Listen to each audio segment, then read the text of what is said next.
Okay, this is a continuation on the discussion of the components of labor. Briefly, when we talk about the components of labor, we refer to the 4 P's, starting with the pelvis or the passageway. Number 2, the passenger. Number 3, the powers of labor. And number 4, psychological outlook of the woman in labor. We were done with the first component, which pertains to the pelvis or the gynecoid type for a woman to possibly deliver via NSVD, because in all other forms of pelvis other than the gynecoid, the woman will have to deliver the child via cesarean section on the grounds of CPD or cephalopelvic disproportion. It's wise to remind you that the female pelvis will be determined to be adequate for NSVD if it satisfies both of the measurements. Number 1, the anteroposterior diameter, which pertains to the diagonal conjugate.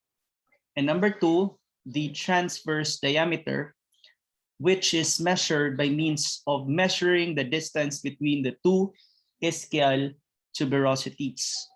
For the second component of labor, which is the passenger, the part of the passenger that is least likely to pass through the pelvic outlet or the pelvic brim is the fetal head. Okay? Ang pinakadako class na part sa bata is the fetal head. When you go to RLE or in the area and you would be asked to measure for the anthropometric measurements, the head, the chest, the abdominal circumference, the length as well as the weight, these are your anthropometric measurements. They will have to be charted or documented. Okay? Aside from documenting these values, of course, you have to bear in mind what is normal, so that should there be any abnormalities, you can prompt the doctor and tell the doctor, Doc, gamay lagi iyahang ulo or dako lagi ang iyahang ulo. Okay? On the basis of the normal ranges of the different anthropometric measurements. So for you to memorize it, my technique is to think about life which begins at 30. Okay? So ayaw 40 ha. Life begins at 30 para dali ra memorize ng head, chest, and abdominal circumference. The abdominal circumference, life begins at 30. So 30 to 31, 32, 33, 34, 35, okay, inches. These are your different anthropometric measurements. Meaning, kung magsukod ka sa abdomen, it must be from 30 to 31. Kung chest, 32 to 33. Kung head, 34 to 35. So kung imong tanawon from among these 3 of the 5 anthropometric measurements, makita nimo unsa may pinakadako. It's the head. Therefore, sakto to tong gingon ganina that when we talk about the passenger, the part that is least likely or pinakamaglisod moagi into the pelvis is the fetal head. Kaya tanawa, inigawas sa bata, ang measurement is 34 to 35 inches. Okay? These values could also help you. Kaya nga no, imo nang ipares 34, 35, balihana, 43 to 53. So 43 to 53 inches, that pertains to your height. Okay? Nga tanawan in 35. Tanginag dat sa tunga, 3.5, that's your maximum weight of the baby, newborn. Okay? So 30, 31, 32, 33, 34, 35. Length is 43, 53. Maximum weight is 3.5, while the minimum weight is 2.5. So ang weight this bata is 2.5 to 3.5. So these are the basic anthropometric measurements. But what's my point? My point is to stress out that among the head, the chest, and the abdomen, it's the head, part of the passenger, that is least likely to pass through the pelvic brim. Maglisod yun siya agi kay siya maoy pinakadako. Not the shoulders, not the chest, not the abdomen. the head. Okay?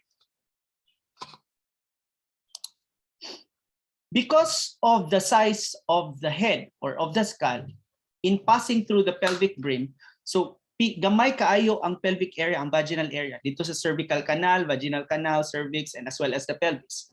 Because kay gamay kay siya, the tendency is, kung mauni siyang ulo, class, inig-agi sa imong ulo, okay, it will have to pass through a, ana ang purma man, batang, paana siya. Okay, so pa letter B. Okay, so ani ang purma sa batang. Okay, ingon ana ang ihang slope. So mo ni siyang ulo sa bata, for example. Okay, maning ulo sa bata, head. The fetal head, class, naana siya suture lines. Okay, naana siya break or naana siya gap. Because of these suture lines, pag agi niya, class, into this narrow area of the pelvic brim, chances are katong imong suture lines or ang break or ang kanal or ang connection sa imong ulo, inig-agi niya, pwede siyang mo-overlap. Okay? So inig-agi aning iyang ulo, pwede na, class, ng kaning iyang suture lines, kana, wa man na mag-abot sa tunga, pwede na siyang mo-overlap. So inig-anak nimo, igutong nimo, kay mo pino man siya, mo-overlap siya. So ang tendency, inigawas sa ulo, naka-oblong. Okay? Mura siya og cone head. Okay? In the book, it is described as a Dunn's cup.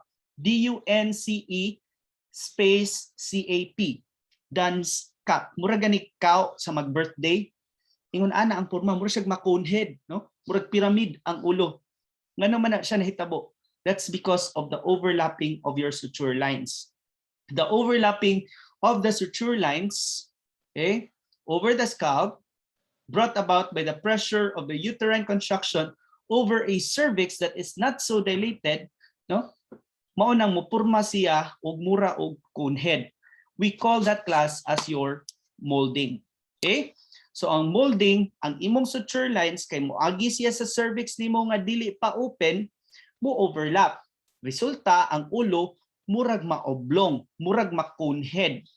Okay? Pero dili mabalaka, no? This is benign, this is not much to worry, as this will just resolve on its own in a span of 1 to 2 days. Molding. So tan-aw nimo ang ulo sa bata, mura siya ingon ani. Long and narrow, cone head. Okay? Dunn's cup. Okay? Now, what are suture lines? Suture lines allow the skull bones to overlap. Okay? Kung skull, class, dapat tibuok unta to.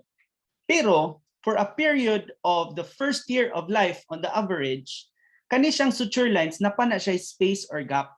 Dili pa na siya mo fix na pa space or gap, okay? Di pa na siya mo fix. Ang ulo na to karon nag-ingon ana na siya. Pero during infancy, during the first year of life, ang skull na to, they have suture lines or break sa tunga. So inigpanganak, pwedeng mo overlap, molding. Pero kung ang brain nimo magkadako, mo expand siya mo nang ang ulo pud magkadako. Okay? So the purpose of your suture lines is to allow the skull to enlarge in order to accommodate the fast-growing brain during the first year of life. Because imagine, kung ang imong suture lines fixed na siya, kunya nagdako ang imuhang brain. Okay? Sample, ano imong ulo?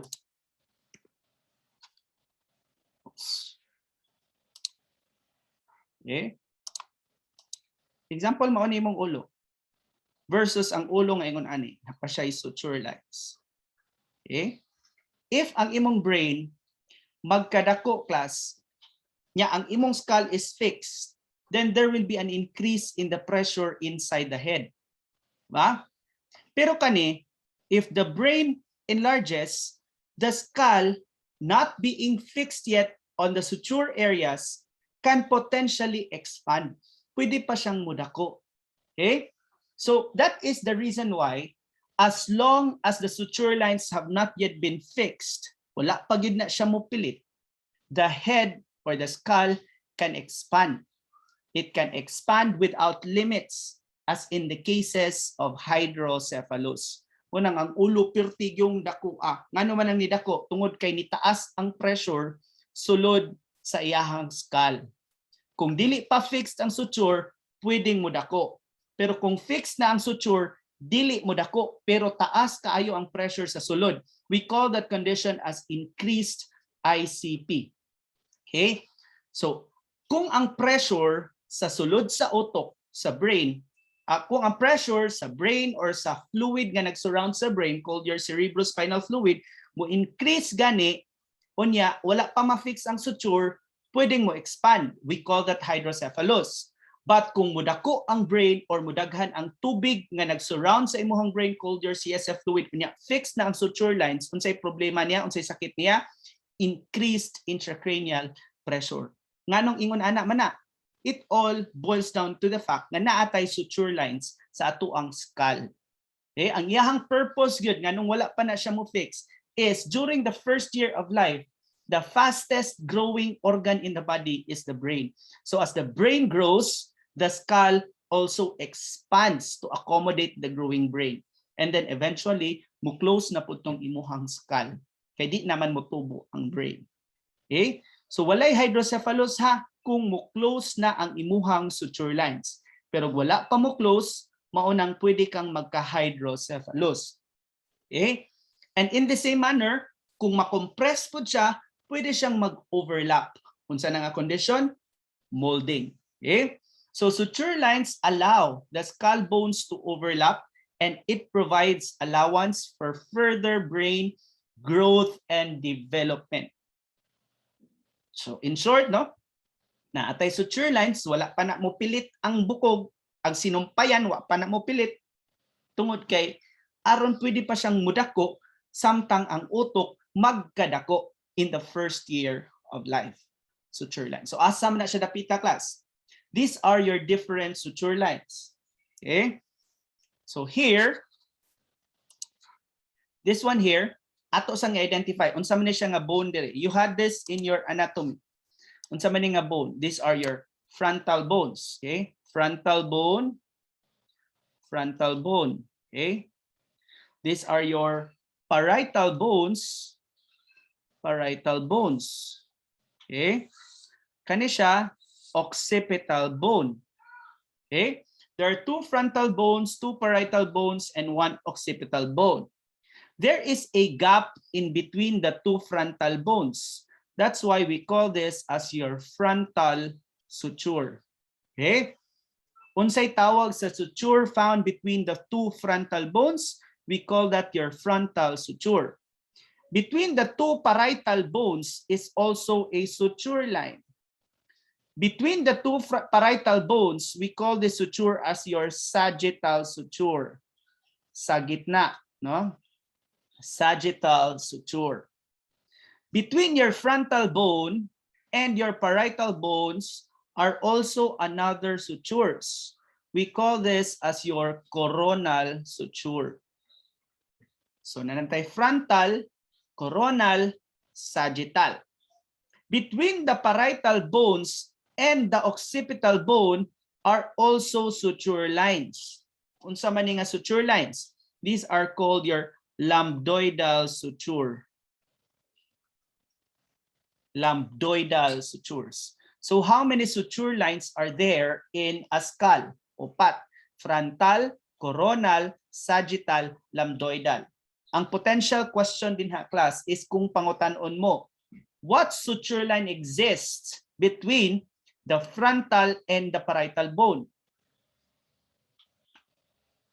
What suture exists between the 2 frontal bones? What suture exists between the parietal bone and the occipital bone? You must be ready to answer those questions. Okay? So karon, when we talk about molding, asa man nga part ang mag-overlap? So kani siya diri, class, the whole length kani nga suture lines. Unsa man nga suture lines? When we talk about molding, it pertains to the overlapping of the frontal suture and your sagittal suture. Kani siya, frontal, sagittal. So inig-agi sa bata dito sa narrow or undilated cervix mo overlap. Unsay ni overlap? Frontal and your sagittal sutures. Maunay resulta molding. Unsa tong molding? Cone head, or the head becomes long, narrow. Okay? Mura siya og Duns cup. Pila ka suture lines? 4. Frontal, coronal, sagittal, lambdoidal. Okay? Unsay purpose sa suture lines? Para naapatay potential growth of the skull as the brain grows. No? It allows for skull expansion as the brain grows rapidly during the first year of life. Because otherwise, kung fixed na siya, dili na siya, wala siya gap, kung fixed na siya, nya mudako ang brain, unsa may resulta nga sakit? Increased intracranial pressure. Okay? Now, in between the suture lines, naamoy makita nga intersection. Okay? Na ay crossing. Kani siya, crossing na, no? Nag-cross, kanisad siya na asay crossing. Okay? We call these two areas as your fontanelles. Fontanelles are the areas found between intersections of the suture lines. One is anterior fontanelle, and the second one is the posterior fontanelle called your lambda. Ang anterior class is diamond in shape, while the posterior is triangle in shape. Diamond, siya, triangle in shape. Diamond, triangle. The anterior closes 12 to 18 months, while the posterior closes early 2 to 3 months. When the board, in one of the board exam question, it was asked, no, upon assessment, the nurse was able to notice that the anterior fontanelle of a child 15 months old is open. The nurse documents this finding as, unsa man, is it normal or abnormal? Normal. Because it's normal that within 12 to 18 months of the child, ang anterior fontanelle is still open. While the posterior fontanelle dapat close na atong panahon na. Okay? Anterior 12 to 18, posterior 2 to 3 months. The fontanelles are also important areas of assessment to determine whether the child is dehydrated. Mabantayan ninyo nga kanang mga hubon sa bata class or fontanelles, hubon na siya sa Bisaya, no? Mulaom gani na siya, sunken fontanelles ang atong assessment. It is an indication that the child is dehydrated. Sunken fontanelles, dehydration. So tanawa ni class. Okay? Doon na kunoy intersections. As I've said kanina, naatay duha ka fontanelles, anterior and posterior. Diamond shape nga buslot, okay? Buslot na din ha. And a triangle shape buslot. Okay? Therefore, kana siya is your anterior fontanelle, kani siya is your posterior fontanelle. And the anterior fontanelle closes in 12 to 18 months, while your posterior fontanelle closes in 2 to 3 months. Fontanelles. Now we go to the different assessment terms given to a passenger. We will be talking about various terms that we often or we commonly meet once we go to the area. First is the attitude. When we speak of the attitude, it refers to the degree of flexion or extension that the fetal head assumes. Meaning to say, when we talk about attitude, we will only entertain this. Okay? We will only entertain the attitude if the presentation is cephalic. Unsa nang presentation, class? Presentation is the part that you see next to the cervix. Kay numdo mo atong Leopold's maneuver, L1.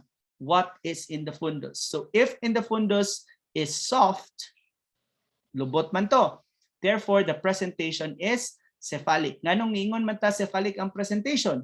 Kay ang cephalic man imong gi-expect nga maoy naa dito sa imuhang cervix. Kay kung ang lubot naa sa fundus, di ang cervix area ang imong i-expect po dito ang ulo. So presentation refers to that part of the fetus that is next to the cervix or could be visualized as you open the cervix. That's your presentation. Unsay pagkabutang sa bata. While the attitude refers only to those with cephalic presentations. So kung cephalic ka, then you can assess the attitude. Here is a breech presentation. What is the attitude of this child? There is no attitude in such a case because attitude only applies if the presentation is cephalic. So kung moingon kag attitude class, it is a determination of the degree of flexion, pagpilo or paghangad, degree of flexion or extension that the fetus assumes. Okay? It is the degree of flexion or extension that the fetal head assumes. So just like an attitude, unsa may batasan aning bataa? Mawawon, normal, or hambugiro? Mas nindot ang mawawon. Diba? Mawawon, okay lang. Hambugiro, pertig yung hambugiro. So imagine, 4 degrees. Mawawon, normal, hambugiro, perting hambugiro. Okay? On the basis of the occiput. Kanang alimpo. Okay? So kung mao ni siyang ulo sa bata, adiring mata, adiring dunggan, kani mo ay occiput. Okay? This is the occiput. Kani dire is the sinciput, occiput or vertex. Okay, dunggan niya. Occiput or vertex, sinciput, kanig yung ulo dire dapit. Then brow, face, chin or mentum. Okay? These are the different cephalic presentations. So ang presentation class pwede na siya breech, pwede na siya cephalic. Pero ang cephalic line sa na siya klase, ang breech line sa na siya klase. Ang breech naman kay footling, single footling, double footling, front breech, complete breech, incomplete breech. Later. Sa cephalic napud kay occiput, sinciput, brow, face or mentum. These are the 5 specific types of cephalic presentation. Okay. Kung moingon gani kag attitude, your answer should only be complete or incomplete nga flexion or extension. So upat, no? Complete flexion, complete extension. Partial flexion, partial extension. So kung pangutan-on mo sa attitude, ang inyong tubag is any of the 4. Complete flexion, complete extension. Partial flexion, partial extension. Upat ka klase. Flexion, katong mawawon, extension, katong hambugiro nga attitude. So what's an attitude? It refers to the degree of flexion or extension that the fetus assumes. And we would want that the attitude of the child is in a complete, okay? The best attitude is complete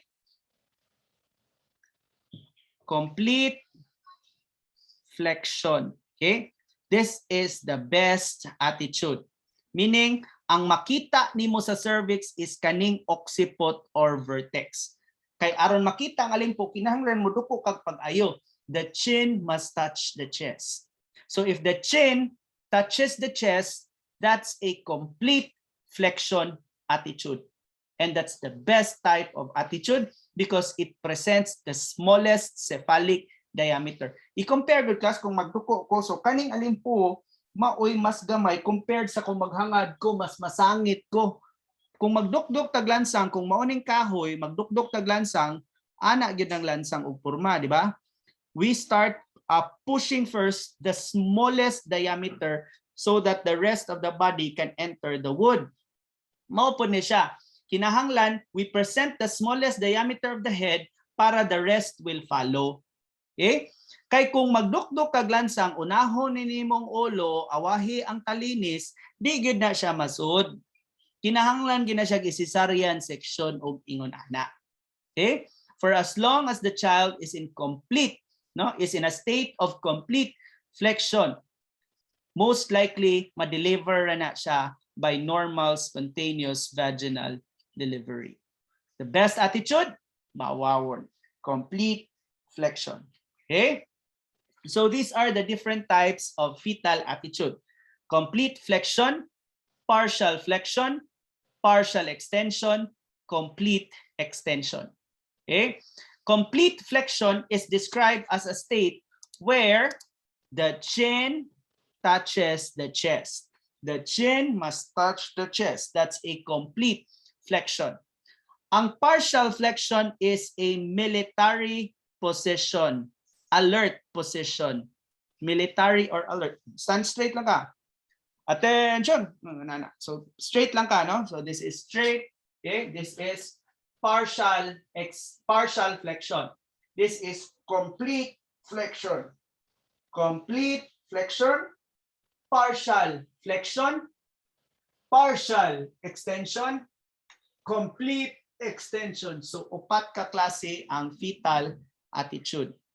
Complete flexion, partial flexion, partial extension, complete extension. Those are the 4 kinds of attitude. Ayaw, kasaag, og tubag. Attitude gani pangutana, complete or incomplete, partial flexion or extension ra gyud na ang tubag. Kanus aman ta moingon that it's a complete flexion if the chin touches the chest. Partial flexion if you are assuming a military or alert position. Partial extension if nakahangad ka gamay, you present the brow, agtang. Okay? If complete extension, then you present either the face or the mentum. Okay? So unsa man ang specific cephalic presentation if naka-partial extension, inyong tubag, brow. Unsa man ang specific cephalic presentation kung ang attitude is complete extension. So it's either face or mentum. Unsa man imong specific cephalic presentation kung naka-complete flexion ka, it's occiput or your vertex. Okay? Unsa man ang specific cephalic presentation kung naka-military ka, it's the sinciput. Sinciput. Okay? So pangutan-on mo class, what are the kinds of presentation? Ingon ka, breech, cephalic, shoulder. Tulo ra man nakaklase. Presentation unsay nag-una, no? Pwedeng lubot nag-una, breech, pwedeng ulo nag-una, cephalic, pwedeng shoulder nag-una kay ang bata nagbabag. Okay? So breech, cephalic, shoulder. 3 kinds of presentation. What are the different kinds of specific cephalic presentations? 5. Occiput or vertex, sinciput, brow, agtang, face, noun or ang suwang, mentum. 5 ka klase pod imuhang presentation. So unsa man ang specific cephalic presentation kung naka-complete flexion. Duko din ka, complete flexion, chin to chest, occiput. Military position, sinciput. Partial extension, brow. Complete extension, face. Complete extension, mentum. Okay? Attitude. The degree of flexion or extension that the fetus assumes. Let's try. Okay? Imagine kanidiring star mauna siyang inyong cervix. Og akong ablihon ang cervix unsa may akong makita. Occiput, di ba? Kani siya class occiput, kani diri sinciput, kani siya brow, face, mentum. Okay? So unsa man ang attitude aning bataa? So unsay attitude? Did you say complete flexion? That's correct. Attitude. Pero pangutan-on mo, what's the specific cephalic presentation? Your answer should be occiput or vertex. Okay? Next figure. Kani siya class, occiput. Kani dire, sinciput. Okay? Kani dire, brow, face, mentum. O, pangutana. What is the specific cephalic presentation? Your answer should be, did you say brow? That's correct. So unsa man ang attitude? Agtang may naguna. So kung agtang ang naguna, most likely naani siya sa partial extension. Okay? Partial extension. Next, kana siya. Kani siya, oops. Kani siya, tanawa. Occiput, sinciput, brow, face, Mentum. Sige. Unsa man ang attitude? Attitude, ha? Did you say complete complete flexion? Wrong. It's partial flexion because the presenting part is sinsipot. Okay? Kung complete flexion, dapat oksipot. Pero kay ang atong nakita is sinsipot man, kaniman. Therefore, our attitude is partial flexion. And this is described as military position. Body straight, no? Tanawa guni class, this is partial flexion, awa ang complete flexion. Tanawa ang iyahang chin to chest, complete flexion. Kani dire, katong kani wala mag-touch. Okay? So ang atong answer dire is kay sinsipot man ato ang specific cephalic presentation, then our attitude is partial flexion. How about this? Klaro maning last. Unsa may specific? Okay, the question is, what's the specific cephalic presentation? Answer is face. Okay? Kung face, unsa may attitude? Complete extension. Because when it's the face or the mentum, it's both complete extension. Kung partial extension class, unsa may naguna? It's the brow, agtang. Okay? Kung complete extension, complete flexion, unsa may maguna? Complete flexion, occiput or vertex. Partial flexion, unsa may maguna? Sinsipot. Ingon ana ra ng attitude. The degree of flexion or extension that the fetus assumes. Kani siya, kadiyat ha.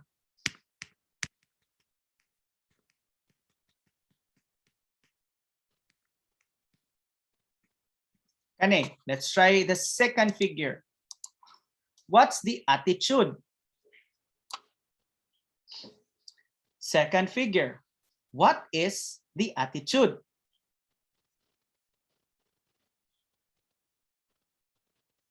Naglibog? Naglibog? Naambak sa bridge kung naglibog. Na naman? There is no fetal attitude in this case. Why? What is the presentation? The presentation is breech presentation. And again, the rule is we only have fetal attitude if the presentation is cephalic. Okay? So dapat wala maglibog. Kaya og naglibog na ambak sa London Bridge. Okay? Let's try this again. First figure. What is the attitude? Okay, naong pa man ni class. So face man eh. So it's complete extension. Kani. Occiput, sinsipot. Sinsipot man eh. Military position, tanawa yung chin to chest, nag-touch ba ang chin to chest? Partial flexion. Okay? Partial flexion. How about this? Complete extension. Okay? How about this? Tanawa class. Unsa may naguna? Is it the occiput, the sinsiput, the brow? Diba? It's the sinsiput. So your answer should be tanawa class. Oh, the chin did not touch the chest. So it's just partial flexion. Okay? Partial flexion. How about this? Complete extension. Okay? So kana class oh. Lisod kay na iutong ang bata ana. Mao na siya nga the only attitude that is acceptable is the most acceptable fetal attitude is kung the chin touches the chest. Kay kanang ingon ani bang bata ba? Di kata. Kani pwede pa na siya mogawas. Pwede pa na siya mogawas. This is sinsipot, okay pa, no? Kana kalisod anay utong dili na mogawas cesarean ka na. Ha? Kay lapad kaayo ang imuhang presentation. Bisan cephalic siya. Kani siya may nindot ti anak. Kani siya may nindot ti anak. Okay? Ano man class? Pinakatalinis man ni, pinakagamay man ni. So murag lansang ba? No?